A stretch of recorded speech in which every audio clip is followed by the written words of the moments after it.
Hello, my name is Michelle and welcome to my new channel, The Signs of Tarot. I'm an intuitive tarot reader out of Las Vegas, Nevada. And in Vegas, you have to have your psychic arts license to practice tarot. Welcome to my new channel. If you have a moment, hit that subscribe button. I am trying to create my own tarot tribe here from Vegas, the City of Lights. This is a reading mid-month in February for the sign of Virgo. Take what resonates, leave the rest behind. You know energy goes vice versa. What may be for you, may be for the person you're thinking about. You know the drill. When you're on tarot on YouTube with tarot, you know the drill. Okay, this is for the sign of Virgo. I picked out your first oracle card, and that's the bristlecone pine. This is always a fascinating card to me because it's one tree with two different personalities. One is flourishing, happy and abundant, and one is barren. And the one that's pointing to the sky is barren. So you are definitely having a head versus heart decision right now. That's the energy I'm getting with this card for you, Virgo. Should you follow your head or follow your heart? And you can see that it's splitting your trunk into two, which means you are in complete imbalance right now. And when you're in balance in this type of a head versus heart decision, it affects your work life, it affects your family life, it affects your friendships. Perhaps this is a love relationship, perhaps there are two people that matter to you. And one has stability and one doesn't have stability. But your heart is for both of them. Look at how that damn tree is split in two. One's pointing in a direction with flourishing leaves, and the other one is barren, but looks stronger. So you definitely have a choice ahead of yourself, Virgo. What a way to start your reading. Let's go into your cards, okay? We have the Seven of Pentacles in reverse.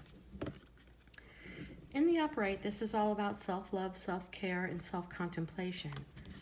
You got this card in the reverse. You're not taking care of yourself. Did you give more to this relationship than was given back to you? Do you feel that there's not an equal give and take in this relationship, which is why you're in the middle of having a head versus heart decision? This is all about reflecting on your life, seeing all of the seeds that you have planted and which have grown and which have not grown.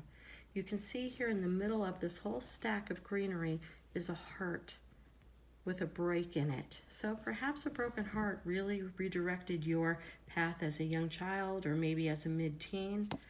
Regardless, this is how you got it. I know you've planted a lot of seeds. I know that there's been a lot of success in your life. I know that there's been a lot to be gratitude, have gratefulness for, to be excited about. What are you self-contemplating? Head versus heart. Well, don't listen to me because I always follow heart. And I always get my heart broken. Right into death. Major Arcana. Your universe is telling you in order to move forward, it's time to transform. It's time to leave the old patterns behind, your old belief systems. Sometimes it means leaving somebody behind so that you can be your greater good. It's the third card I've gotten that says that.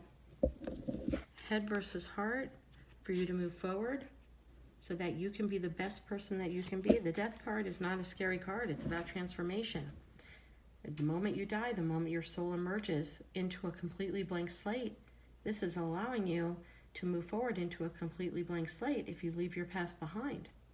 Right into the sun. And we all know sun in tarot means abundance and clarity. Now I'm going to take a few cards for a full reading here. Nine of Cups, complete happiness. Knight of Cups, somebody bring a new love offer. Ten of Wands in reverse. The High Priestess.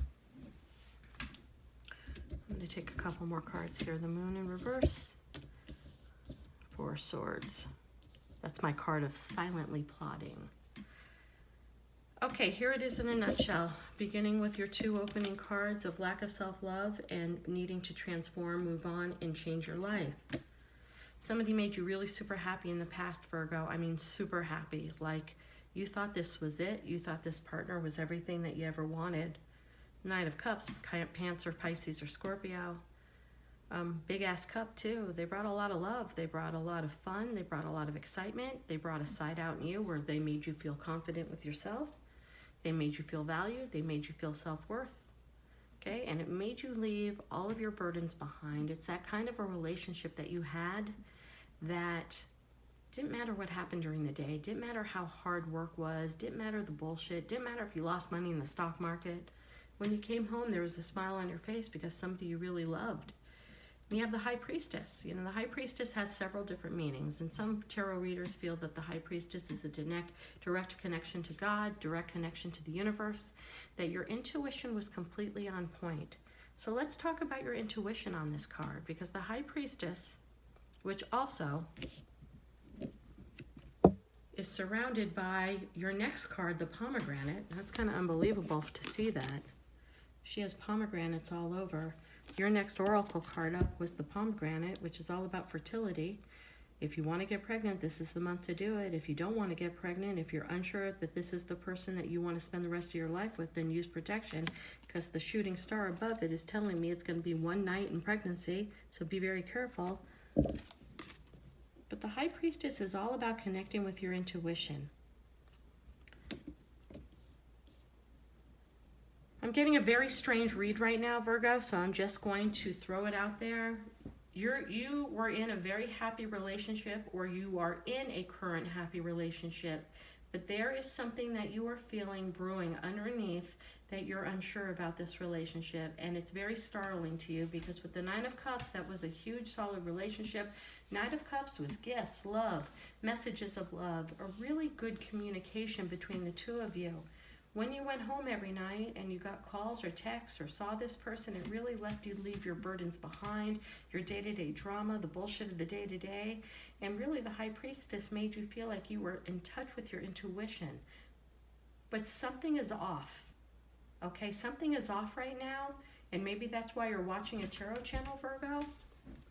The moon in reverse tells me that you feel that there's something not out in the open, that your mate, your partner, is hiding something from you. Now, this is the third card that I got of Cups in the moon, which is Pisces, Cancer, Scorpio. Most likely Cancer, could be Scorpio, and it could be Pisces, okay? So it could be a water sign. But there's something off. You're questioning your intuition for the first time in this relationship. You know, the moon card is very, very special. It's the only card in the deck that has the sun and the moon. The moon is all about deception. When you go outside and look at the beautiful moon, it deflects you from your day-to-day. You look at the moonlight, it lights up a path. But what about the 90% that you don't see in the dark? Something's happening behind the scenes with the person that you feel brings you complete happiness, a ton of love, lets your burdens fly. Your intuition is telling you that something's going on behind the scenes. So my advice to you is do the Four of Swords. Take some rest, relaxation, but communicate. Swords are all about communication. You know, knock on your partner's door and say, hey, I think things are going great with us, but something in my heart is telling me something is off. You know what? Those are the hardest conversations to have. But how your partner answers that will tell you so much. Something's off. This is a perfect relationship. Fertility, like I said, if you guys are talking about starting a family, one shot and you're going to be pregnant, so be very careful. And if you're a guy, be careful. One shot and your girl will be pregnant. You feel that your partner is holding back. This is the card of hoarding, but not hoarding like stuff. Hoarding emotions, hoarding money, hoarding mental, but mainly hoarding the heart. Okay, I'm intuitively telling you this, Virgo, and I really don't want to tell you this, but I keep it raw and keep it real here at the Signs of Tarot. Your mate could have been married before and you don't know it, and a lot of the money that he or she has to pay goes to that mate. And when you find out that they were married in the past, you're going to be devastated, because you thought you knew everything about this person, and that was one secret they held back. Okay, here's the bummer, and this will be really super mega shitty. They may still be married and not telling you. I hate to tell you that, Virgo, but I got to keep it raw and real. Got to keep it raw and real. Okay, the Seven of Pentacles. Working towards something, working towards building a solid foundation. You got it this way. So your intuition is probably on point. You probably feel that your partner and mate is a little bit off. You probably feel that they're holding something back, withholding something, withholding emotion. They don't seem to be as, quote, in as they have been in the past, and you're a little bit in shock because you thought this was ultimate happiness. You guys began talking about a future, and now you're questioning it. I'm telling you intuitively, Virgo, and again, this is not going to resonate for everybody. Your partner may have been married, and there may be a lot of money going out, which may have him or her stressed, or your partner is still married and failed to tell you. I'm really sorry I have to share that news, but I got to keep it raw. I got to keep it real. Okay, Virgo, check back into me next week for more. Namaste.